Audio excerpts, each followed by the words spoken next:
আরবাউন লাম ইয়াকুন ইয়াদাহুন্না নবী সাল্লাল্লাহু আলাইহি ওয়াসাল্লাম, 4টি আমল রসুল কখনো ছাড়েননি। 1 নম্বর সিয়ামা আশুরা, আশুরার রোজা, এটা ছাড়েন নাই।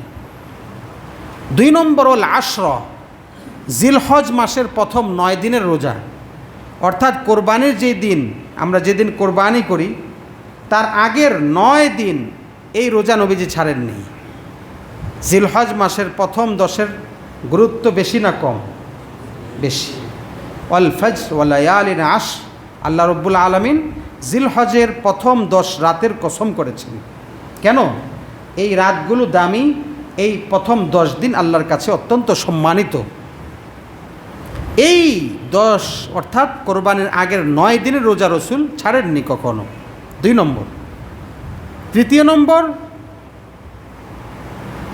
ও সালাসাতা সিয়ামিন, 3টা রোজা, ফি কুল্লি শাহরিন, প্রত্যেক মাসে, প্রত্যেক মাসের 3টি রোজা, অর্থাৎ আইয়ামে 20, 13, 14, 15, প্রত্যেক আরবি মাসের, ইংরেজি না, মাসের 13, 14, 15 এই 3টাকে আইয়ামে 20-এর রোজা বলা হয়। এই 3টি রোজা রসুল কখনো ছাড়েননি। প্রত্যেক সপ্তাহে সোম বৃহস্পতিবার সেটাও আছে, কিন্তু সেটা হয়তো কোনো দিন ছাড়তে পারেন, কিন্তু মাসে 3টি যে রোজা আইয়ামে 20, 13, 14, 15 এই 3টা রোজা রসুল ছাড়েননি।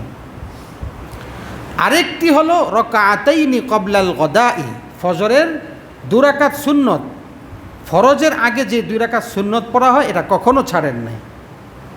অর্থাৎ এই 2 রাকাত সুন্নতের গুরুত্ব অনেক বেশি। এই 4টি আমল ছাড়েননি রসুল কখনো। আশুরার রোজা, জিলহজের প্রথম 9 দিনের রোজা, প্রতি মাসে 3টা রোজা আইয়ামে 20-এর রোজা, তারপরে ফজরের সুন্নত 2 রাকাত কখনো ছাড়েননি।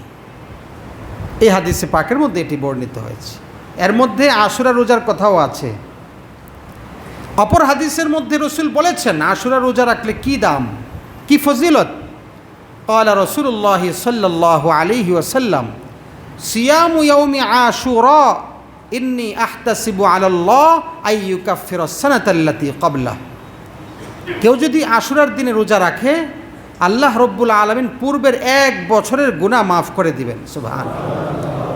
পূর্বের 1 বছরের সগীরা গুনাহ সব আল্লাহ রব্বুল আলামিন আশুরার দিনের বদৌলতে, এই রোজার কারণে, এই রোজার বদৌলতে 1 বছরের পূর্বের গুনাহ মাফ করে দিবেন। সুবহানাল্লাহ। এখন কথা হলো, রোজা কি একটাই রাখবো নাকি এই ব্যাপারে কোনো নির্দেশনা আছে? রাসূলুল্লাহ সাল্লাল্লাহু আলাইহি ওয়াসাল্লাম তার বিভিন্ন বাণীর মধ্যে আমাদেরকে যে কথা শিক্ষা দিয়েছেন সেটা হলো, ইহুদি নাসারা যারা ঈমান রাখে না, রাসূলের প্রতি ঈমান রাখে না, যারা আল্লাহর প্রতি ঈমান রাখে না, ইহুদ নাসারা, যাদের উপর আল্লাহর ক্রোধ নাজিল হয়েছে, যাদেরকে আল্লাহ গোমরাহর পথভ্রষ্ট বলেছেন, ইহুদি নাসারাদের কোনো কাজের সাথে মুসলমানদের যেন কোনো মিল না হয়, রসুল একাধিক বিভিন্ন বাণীর মধ্যে উল্লেখ করেছেন। কোনো দিক থেকে তাদের সাদৃশ্য হওয়া যাবে না, সাদৃশ্যপূর্ণ হওয়া যাবে না। এই যে তারা এই দিনেও যে রোজা রাখে, উপবাস থাকে, এটার সাথেও যেন সামঞ্জস্য না হয়, কোনো মিল না হয়। রাসূলুল্লাহ সাল্লাল্লাহু আলাইহি ওয়াসাল্লাম ইরশাদ করেন, সিয়ামু ইয়াউমি আশুরা ইন্নী আহতাসিবু, রসুল বলেন, সুমু আশুরা ওয়া খালিফু ফিহিল ইয়াহুদ, আশুরার রোজা রাখো, তবে এক্ষেত্রে ইহুদিদের বিরোধিতা করো, অর্থাৎ ইহুদিদের সাথে মিল যেন না হয়। আশুরা রোজা রাখবে 10ম দিন মুহররমের রোজা রাখবে, কিন্তু ইহুদিদের সাথে যেন মিল না হয়। মিলটা কি? মিল হলো তারা একদিন রোজাই রাখে 10ম দিন, তোমরা শুধু একদিন রাখবা না, সুমু ক্বাবলাহু ইয়াওমান আও বাদাহু ইয়াওমান, আশুরার আগের দিন একটা মিলিয়ে রাখবা অথবা পরের দিন একটা মিলিয়ে রাখবা। তাহলে তাদের সাথে কি হলো না? মিল হলো না। তারা রাখলো একটা আর আমরা রাখলাম কয়টা? 2টা। তাহলে মিল হলো? মিল হয় না, মিল হওয়া যাবে না। কোনো ক্ষেত্রে ইহুদি বেঈমানদের মিল হওয়া যাবে না। এখান থেকে যে মেসেজটা সেটা হলো, আল্লাহ রব্বুল আলামিন কোরআনে বলেছেন, ইয়া আইয়ুহাল্লাযীনা আমানু লা তাত্তাখিযুল ইয়াহুদা ওয়ান নাসারা আউলিয়া, হে ঈমানদাররা, ইয়াহুদ নাসরাদের সাথে তোমরা বন্ধুত্ব পাতবে না, ইহুদি নাসরাদের সাথে বন্ধুত্ব স্থাপন করবে না, ইহুদি বেঈমানদের সাথে কোনো দিক থেকে সাদৃশ্য রাখা যাবে না।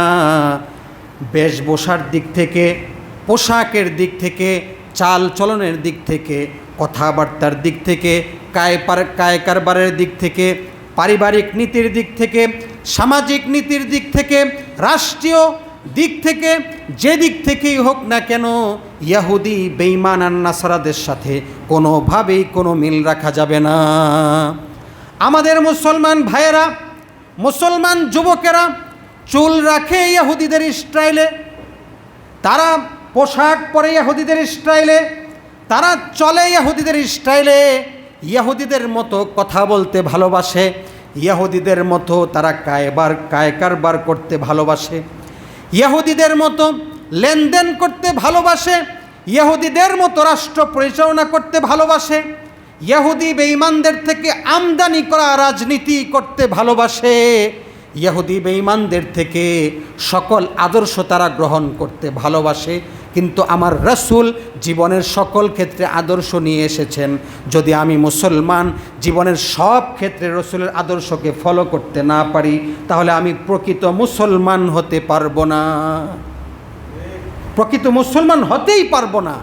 রাসূল সমস্ত ক্ষেত্রে ইহুদি বেঈমানদের বিপরীত করতে বলেছেন, তাদের সাথে কোনো মিল যেন না হয়। আমার চুলটা হয়ে যায় বেঈমানদের মতো, আমার চেহারাটা হয়ে যায় ইহুদির স্টাইলে, আমার পেন পরা, আমি হাফ পেন পরি, এই হাঁটু খুলে আমার এই পেন পরা, আমার পোশাক পরা, এটা হয়ে যায় ইহুদিদের স্টাইলে। তা আমি কেমনে মুসলমান হব? মনে রাখবেন, জীবন চলে গেলেও ইহুদি